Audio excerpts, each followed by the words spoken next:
I was holding a coffee mug when my son called to tell me not to come to his party. The mug had a chip on the handle. I'd dropped it years ago and glued it back together because my son had painted it for me in the 3rd grade. Little blue handprints around the rim. I was standing at the kitchen sink looking at those handprints when he said the words, and I remember thinking how strange it was that something so small could hold so many years inside it. "Mom," he said, "I think it's better if you don't come to the gala." I didn't say anything right away. Outside the window, a cardinal landed on the fence post, looked around, and flew off again. "Did you hear me?" he asked. "I heard you," I said. "It's a professional event. Very formal. There's going to be investors there, clients, people from the industry. Vivian's parents are flying in from Connecticut." He paused. "You understand?" I did not understand. But I said, "Okay, Daniel." After I hung up, I set the mug down carefully on the counter. I sat in the chair by the window for a long time. The cardinal did not come back. My son Daniel turned 38 that spring. He had built a company from nothing, a software firm that did something with data infrastructure, something I never fully understood, no matter how many times he explained it. He had done it brilliantly, and I was proud of him in the way that takes your breath away, the kind of proud that lives behind your sternum and aches a little, because pride like that is really just love with nowhere to go. He had also, somewhere along the way, become someone I did not entirely recognize. I am not saying that to be cruel. I think it happened slowly, the way water changes the shape of stone. You don't notice it until one day you reach out to touch something familiar and find the edges have all gone smooth. His wife, Vivienne, was not a bad person. I want to be clear about that. She was polished and careful, and she had a way of making you feel slightly underdressed, even when you were wearing your best blouse. She came from old money, and she wore it the way some people wear religion, quietly. But it was always there, informing every gesture.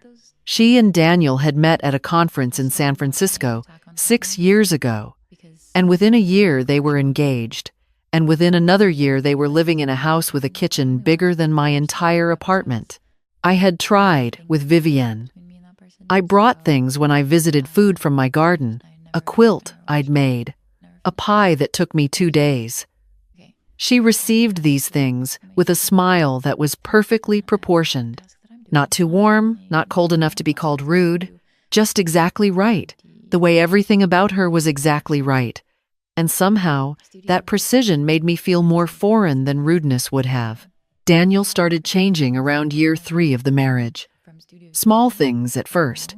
He stopped calling on Sunday evenings the way he always had. He started referring to his childhood in a way that made it sound like a rough neighborhood documentary, which it was not. We lived in a modest house in Ohio. I was a school librarian for 31 years. His father left when Daniel was 9, and I raised him alone on my salary and whatever I could manage. We were not wealthy. We were not struggling. We were ordinary in the most decent possible way, and I had always thought he understood that ordinary was not something to be ashamed of. Apparently, at some point, he had reconsidered. The gala was for the 10th anniversary of his company. He'd rented a ballroom in downtown Chicago, real crystal chandeliers, a string quartet, the kind of event that gets written up in business magazines. He had told me about it months earlier with such excitement that I'd gone out and bought a new dress, navy, because I look good in navy. I'd had my hair done. I'd arranged for my neighbor Connie to drive me to the train station. And then, 3 days before the event, he called and told me not to come. I did not cry. I am 63 years old and I have cried over things that deserved it. And I was not going to cry over this. Not yet. Instead, I called Connie and told her not to bother with the train station. And when she asked why, I said something came up. She is a good neighbor, and she did not push. I spent the next day going through the motions of ordinary life. I watered my plants. I returned a library book. I walked to the end of the block and back. The new dress hung on the back of my bedroom door, and I didn't look at it. On the second day, I drove myself to the park near my building and sat on a bench by the pond. There is an older woman who comes there most mornings with a bag of bread to feed the ducks. And I had seen her dozens of times without ever speaking to her. That morning she sat down on the other end of my bench, opened her bag, and tossed a handful of bread into the water. "Bad week?" she said, without looking at me. I laughed, which surprised me. "Is it that obvious?" "You've got that look," she said, like someone handed you something heavy and then walked away. Her name was Ruth. She was 67, recently retired from a 40-year career as an administrator at a university. She had warm eyes and an unhurried way of speaking that made you feel like whatever you said would be received without judgment. We talked for an hour, maybe more. I told her about the dress on my door. She told me about her son. Her son was 34. He had been mentored through college by his father, Ruth's husband, who passed away 4 years ago and had gone on to work in finance in Chicago. He had done well. He had also, Ruth said quietly, begun the process of editing her out of his life. "He didn't call it that," she said. "He never says anything directly. It's just fewer calls, shorter visits, explanations about why I wouldn't enjoy certain events, why I wouldn't fit in, why it was easier for everyone if I just—" She trailed off and tossed another piece of bread. The ducks jostled each other at the edge of the water. "He has a girlfriend from a very prominent family. I think she's embarrassed by me." "What is there to be embarrassed by?" I said. I genuinely wanted to know. Ruth smiled, but it was the kind of smile that's doing a lot of work. "I'm not glamorous. I wear sensible shoes. I say supper instead of dinner. I still have the same furniture I bought in 1989. She paused. "I think to them, I'm evidence of something they want people to forget." I recognized every word of that. Not because my situation was identical, but because the feeling underneath it was exactly the same.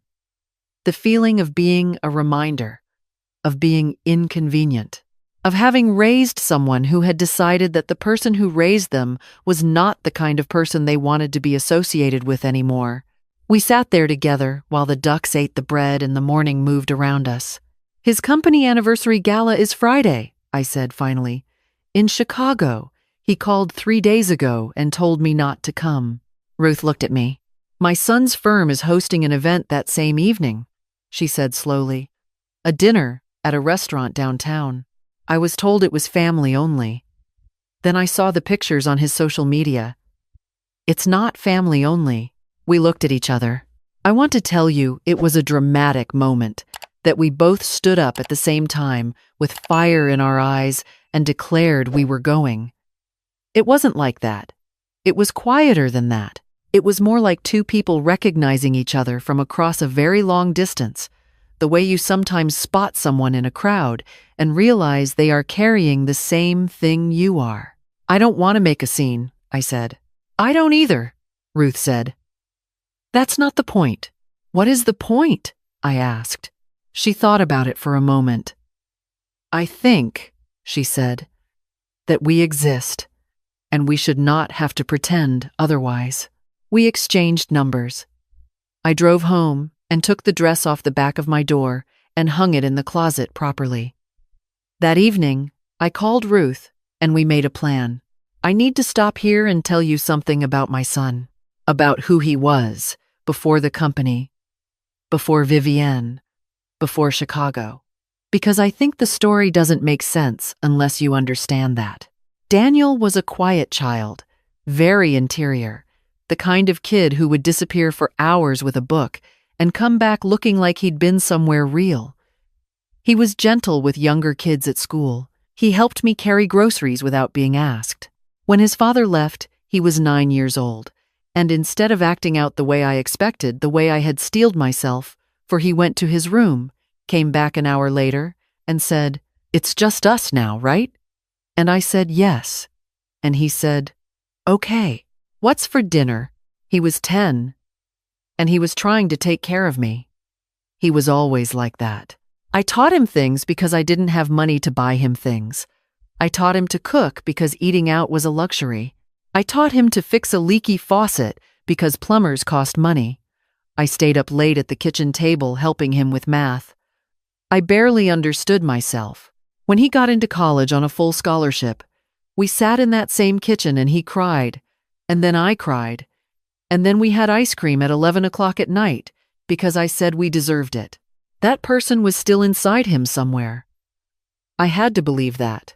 I also had to believe that the person he had become, the one who called 3 days before his own company's anniversary gala to tell his mother not to come, had been shaped by things I didn't fully understand. Vivian's world had its own gravity, and Daniel had always been susceptible to the feeling of belonging. He had spent his whole childhood on the outside of things, pressing his face against glass he couldn't afford to break. Now, someone was holding the door open, and he was walking through, and he was terrified. I think he was genuinely terrified that if I showed up, if this woman in her navy dress with her chipped coffee mug and her 31 years at a public school library showed up, the door might close again. I understood that fear. I just didn't think it excused the behavior. On Friday evening, Ruth picked me up at 6:30. She was wearing a deep burgundy dress, and her silver hair was pinned up elegantly, and I told her she looked wonderful, which she did. She told me the same, and I believed her. We drove to Chicago mostly in silence.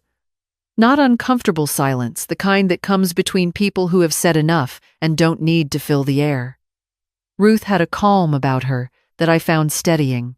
She had her grief for her husband, her quiet confusion about her son, her sensible shoes and her furniture from 1989, and she carried all of it without apology. "Are you nervous?" she asked as we got close to the city. "A little," I said. "Are you?" "Yes," she said. "But I keep thinking about something my husband used to say. He said the most powerful thing a person can do is simply show up and be exactly who they are. No performance, no armor, just present." I thought about that for the rest of the drive. The ballroom was on the second floor of a historic hotel in the Loop.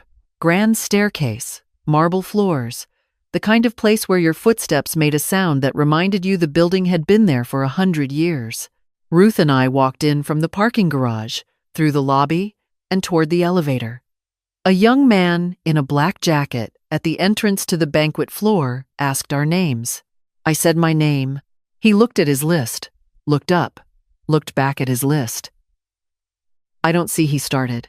"I'm the host's mother," I said, not aggressively, just clearly. He opened his mouth and closed it again. Ruth stepped forward and gave her son's name and said she was his mother as well. Different event, same floor, and there was a moment, just a moment, where the young man seemed to be running calculations I would never have access to. And then he stepped aside. We took the elevator.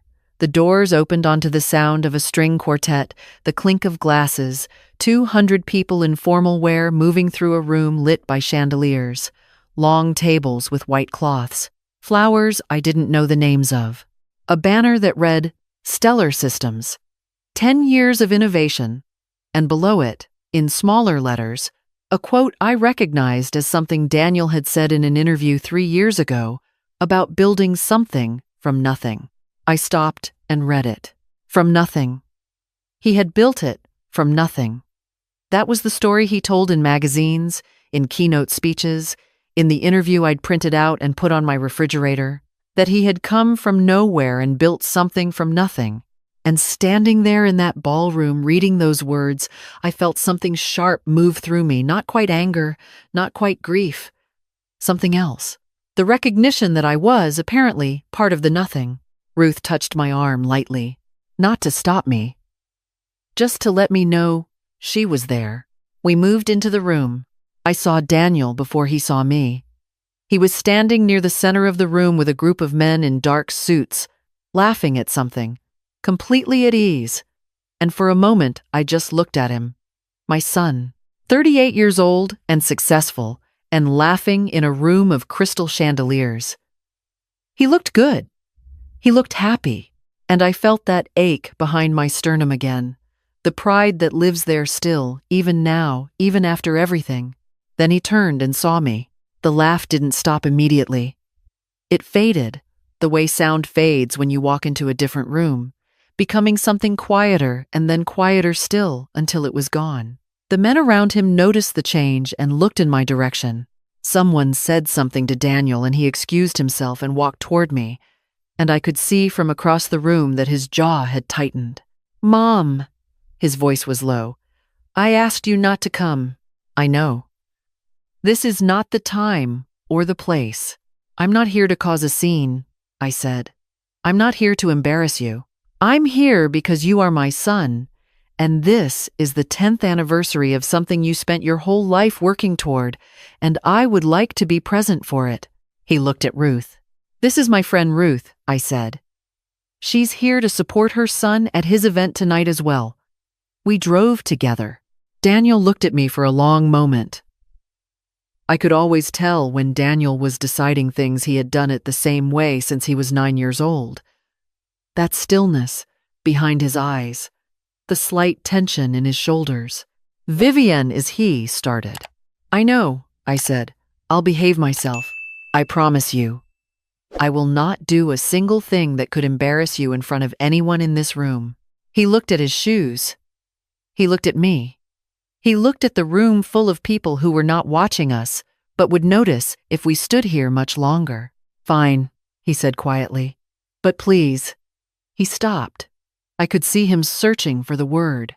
"I'll be careful," I said. He walked back to his group, and I could see from the set of his shoulders that something in him was working very hard. Ruth and I found a table near the side of the room and sat down. A waiter brought water and a small card with the evening's menu. The quartet was playing something I didn't know, but that made me think of Sunday mornings. The room smelled like lilies. "Are you all right?" Ruth asked. "I'm fine," I said. And I meant it, actually. There was something clarifying about being here, about being in this room that had not been made for me, in a dress I had bought for an occasion I had almost been denied, sitting at a table that was not on any official list. There was something almost peaceful about it. Vivienne found us about 20 minutes later. She was wearing a gown the color of champagne, and she had the bearing of a woman who had been trained from childhood to enter rooms without appearing to try. She stopped at our table and looked at me, and then at Ruth, and then back at me, with an expression that was too disciplined to show what was actually going on underneath it. "Margaret," she said. "Vivienne," I said. She sat down. For a moment, she said nothing, and I let the silence exist without trying to fill it. "I asked Daniel to handle this," she finally said, very quietly. This was not a public conversation, and she intended to keep it that way. "He said he spoke with you." "He did," I said. "Then I don't understand why." "Because he is my son," I said. "And because I raised him in a kitchen the size of this table, and I helped him with homework I barely understood, and I worked 31 years so that he could have every opportunity I could give him. And I think, if you can be honest with me, Vivienne, I think you know that I don't deserve to be invisible." Vivienne was quiet for a long time. Beside her, Ruth was sitting very still, not intervening, just present. "It's not about deserving," Vivienne said finally, and her voice had shifted slightly, the precision loosening just a fraction at the edges. "It's about the image he's built, the story. People here tonight have known him for years. They know him as someone who came from nothing," I said. I read the banner. Vivienne looked at her hands. "I'm not going to stand up and give a speech," I said. "I'm not going to tell anyone anything. I'm going to sit here and have dinner and watch my son be celebrated for something extraordinary that he built. And then I'm going to go home. That is all." Something moved across Vivienne's face. Something I hadn't seen before, or maybe I had seen it and not recognized it. The way you sometimes don't recognize an emotion in someone until you've felt the same thing yourself. She looked, for just a moment, like a person who was tired of maintaining a very large and expensive-looking structure that she had started to suspect was not entirely hers. "He does love you," she said. So quietly, I almost didn't catch it. "I know," I said. "I love him too. That's why I'm here." She stood up and smoothed her gown and walked back into the room. And I watched her go. Ruth reached across the table and put her hand over mine briefly. She didn't say anything. She didn't have to. The dinner was, objectively speaking, very good. I ate and I watched, and I did exactly what I had promised. I was careful. I was quiet. I was just there. I watched Daniel give a speech that was polished and funny, and occasionally moved me in ways I didn't expect. He talked about the early years of the company, about the risk, about the sleepless nights and the pivots, and the one terrible quarter when he almost lost everything. He talked about his team like they were family. He thanked Vivian by name, and she smiled from across the room like she had been practicing the smile. He did not thank me. I did not expect him to. But at one point, near the middle of the speech, he said something that I don't think anyone in that room understood, except me. He said, "The most important thing I ever learned was that you don't build something from nothing.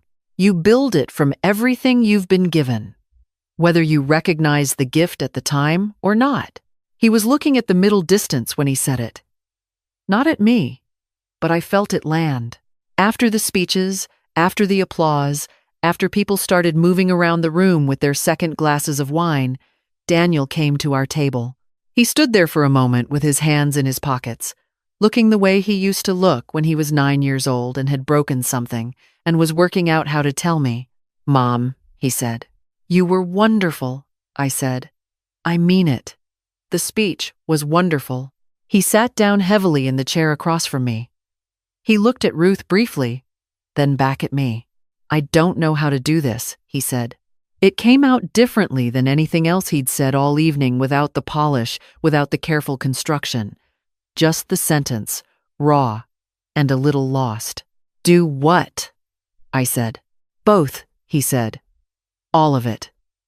This," he gestured at the room, "and you, and everything that came before. I don't know how to hold all of it at the same time."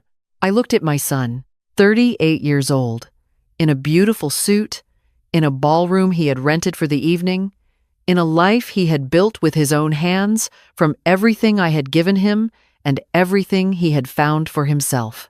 I looked at him, and I saw the boy with the paint-covered hands making a mug for his mother in 3rd grade art class. I saw the 9-year-old standing in the kitchen doorway, saying, "It's just us now, right?" I saw every single version of him that I had been present for.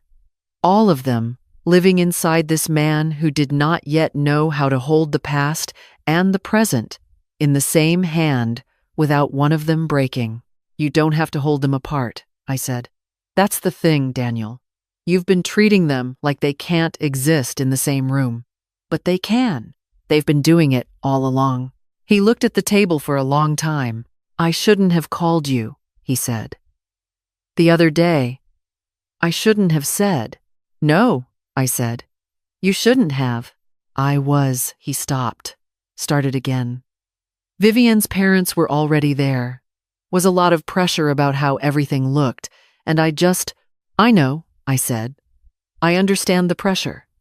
I don't think you're a bad person, Daniel." He looked up. "You can want the life you have," I said. "You can want the success, and the house, and all of it, and still know where you came from. One does not cancel the other.